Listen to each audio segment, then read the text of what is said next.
Hello and welcome to the Cherepanov household. I'm Pete. Today I'm going to show you how we make kefir. You'll find a lot of videos on YouTube and different ideas and methods, but they're basically all the same. So here I have completed kefir. This is actually less than 24 hours. We had so many grains in this one. And what you'll notice is this has the lid on it. So for the first time, I wanted to try to give it a little effervescence by keeping the lid closed during fermentation. Normally, we would have a paper towel under this ring. It would breathe, carbon dioxide would be able to escape, and it wouldn't get fizzy. I wanted to try this one fizzy.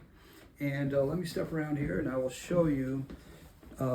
So you can see here, you know it's ready when it starts to separate near the top, and the grains will actually move up to the top of the jar.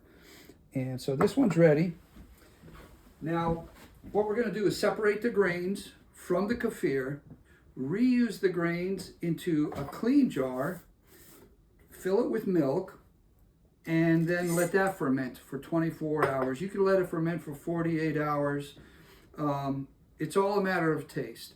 If it over ferments, the bottom will have whey, and that is actually quite strong and still perfectly fine to consume because it's just a matter of taste and preference.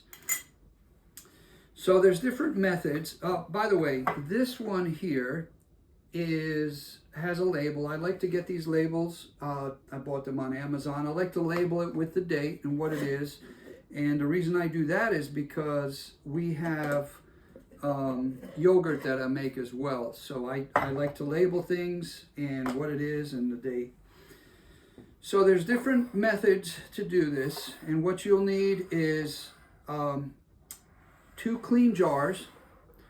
You'll need the kefir that is just finished fermenting, of course, to separate the grains. Now, I like to use a canning funnel and a sieve that I put right in the funnel. If you want to, you can use a container. I have this, I make yogurt. You could set the sieve over the container and do it this way, and get the kefir into the container and then scoop the grains out from the sieve. Some people use a colander with smaller holes where it's a large colander where they could pour an entire jar of kefir into it and strain it that way.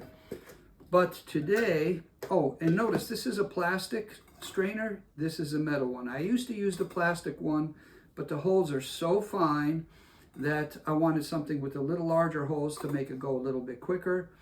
And also, there's a concern always of microplastics. So I switched to the metal one. We're going to set that aside. And this is quite simple. Some people use a metal spoon. I would recommend either a wooden spoon or a spatula that does not have any seams. This is all one piece. And it's a soft, rubbery, I think it's silicone.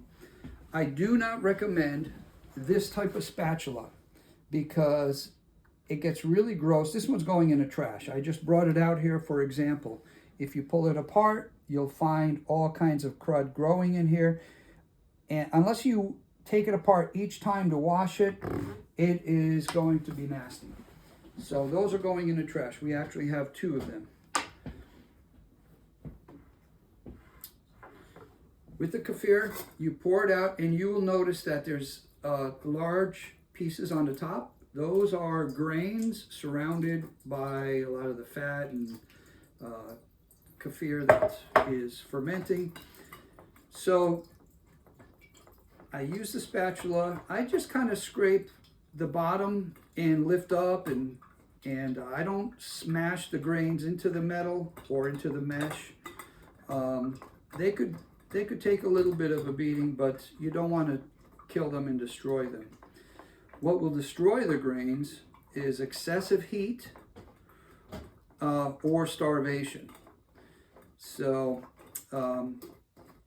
we like to keep the grains at room temperature, away from any vents, heating or cooling vents, doing other types of fermentation, I found that it is best to allow a constant temperature during the whole period of time. You can put it inside a pantry.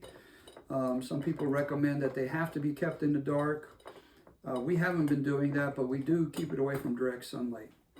So what you'll see, we have a clean jar. I always put them back into, I don't put them back into the same jar. I put them into a clean jar.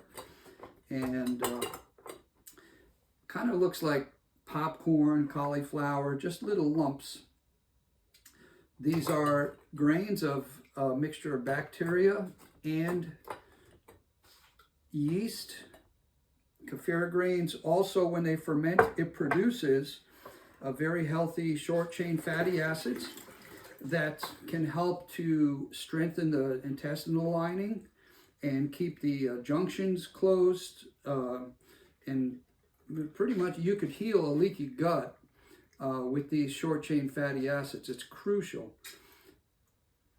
So that's the empty one. That one will be washed. When I wash them, I do a final rinse with some filtered water. I do not recommend a dishwasher. First of all, it's hard to, the dishwasher is going to have a hard time getting to all the insides of that jar. But it also, most dishwasher detergents will leave chemical residue. We hand wash our jars, and we will give it a quick final rinse with some filtered water. We have a RO system on our sink with a little spout. So you don't want to use anything that's going to compromise the healthy bacteria and yeast during the cleaning process. And we even store them inside a closed cabinet. So that's it. It's that simple. So you put the grains in a clean jar. This is the final product, and I can't wait to try it. I'm hoping it'll have a nice fizz to it because I did ferment it with a closed lid. And I will label this one. I put it typically right across the jar. These labels wash right off in the sink. They're canning labels. So we'll add the milk up to here, and then I will use a paper towel and put the lid on it, set it aside, and tomorrow it'll be ready. So we rotate it. That's another reason why I like to put the date on it. So we always drink the older one first. It'll last for a long time. Now I will separate these grains. I will put some of them in a little Ziploc along with a little bit of milk and put them in the freezer because we don't need this many. For it to ferment in less than a day, I have too many grains per quart. So it's a learning experience that you'll have, and a very healing journey for you to start using kefir. So congratulations on making it through the video. Talk to you later.